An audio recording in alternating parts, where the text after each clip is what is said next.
Hi, this is Josh Clark with tips for promoting events successfully. First, though, why should we promote an event in the first place? Well, let me ask you, would you rather work smarter or harder?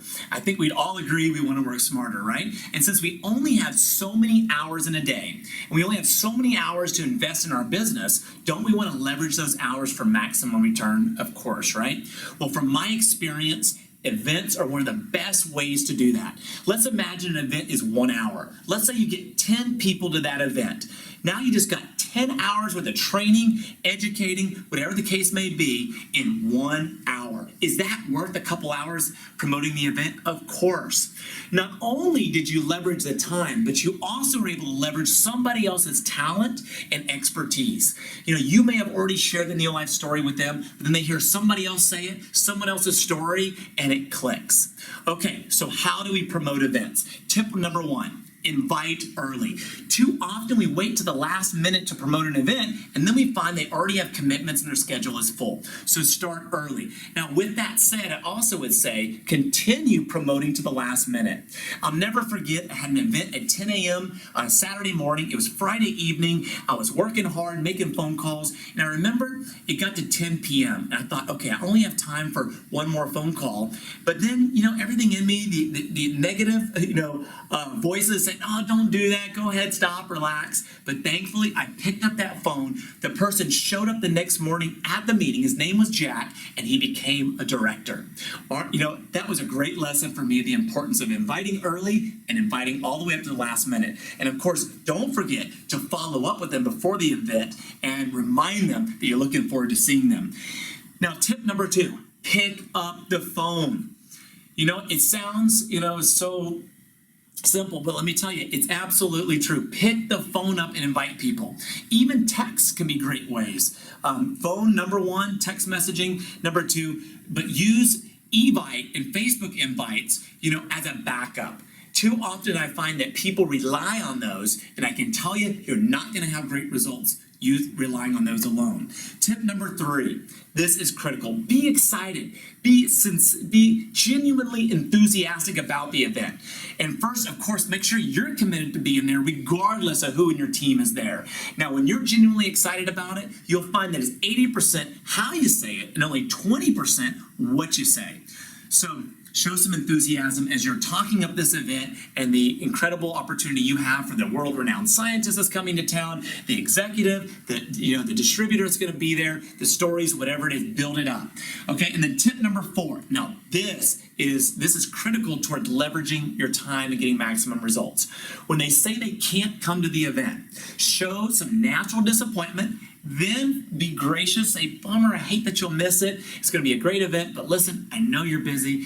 Family's important, whatever the case may be. Now, you take advantage of that opportunity while you have them on the phone to say, listen, I've got another event next week. Or maybe it's you say, hey, can I ask you a favor? If I were to send you a link to a video, would you watch it and give me your honest opinion? It'll share some of the same information. I'd love to hear your thoughts. Now, what do you think they're going to say? They've already said no once. Now they're much more likely to say yes, and now you've just leveraged your time, and then you get a firm commitment, schedule an appointment, and follow up. The people who say no can be some of the best opportunities to get them to do something else, which then brings them into your business. Now, tip number 5 is get a clear commitment. When they say they're coming, this is really important. Too often people get all excited and they say, oh, great, we'll try to be there. That doesn't mean they're coming. You've got to get them to put it on their calendar, let them know you have limited seating, let them know, listen, I need to know ahead of time whether or not you'll be there. If something comes up, please let me know far in advance. So again, put some urgency, some importance on this and get that clear commitment. And then tip number 6. Teamwork. As you're building your organization, you may just have one person, you may have 10, you may have 100, whatever it is. Even get your family involved, because you're excited. You have a great speaker coming to town and you want to leverage that event. So you ask others to help you. In fact, get commitments. Hey, how many people would you be willing to commit to coming to this event? And maybe a meeting you have with your team, maybe a conference call, but whatever you do, put together a strategy and get commitments.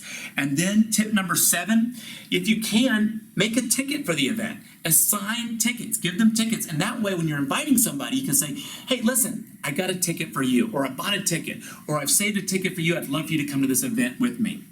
Now, tip number 8. This is a sure way to get somebody to the event.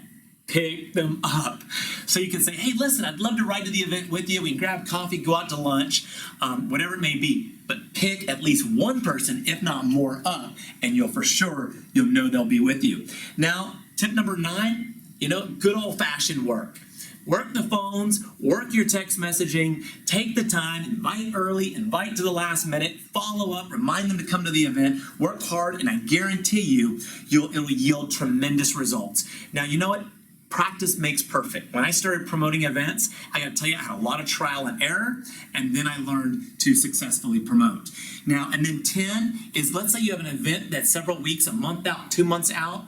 Start planning other events, smaller events leading up to the big event. It's an excuse to put together a game plan, to have a blitz leading up to this event where you have lots of shake and learns, one-on-ones, because the more people you can bring on board between now and then, now they're also, whether they're customers, whether they're club members, club promoters, they all can help you now. That many more people helping you promote the event. And also, I find it's easier to get them to a small event, maybe at your home, a one-on-one, then once they see the value, then they want to come to that bigger event and hear the bigger picture, the bigger story. So there you go. There's the tips for promoting successful events. Now let's get out there and get to work. And I look forward to hearing the great stories of the results as you see the energy, the excitement, enthusiasm of a well-attended event. God bless.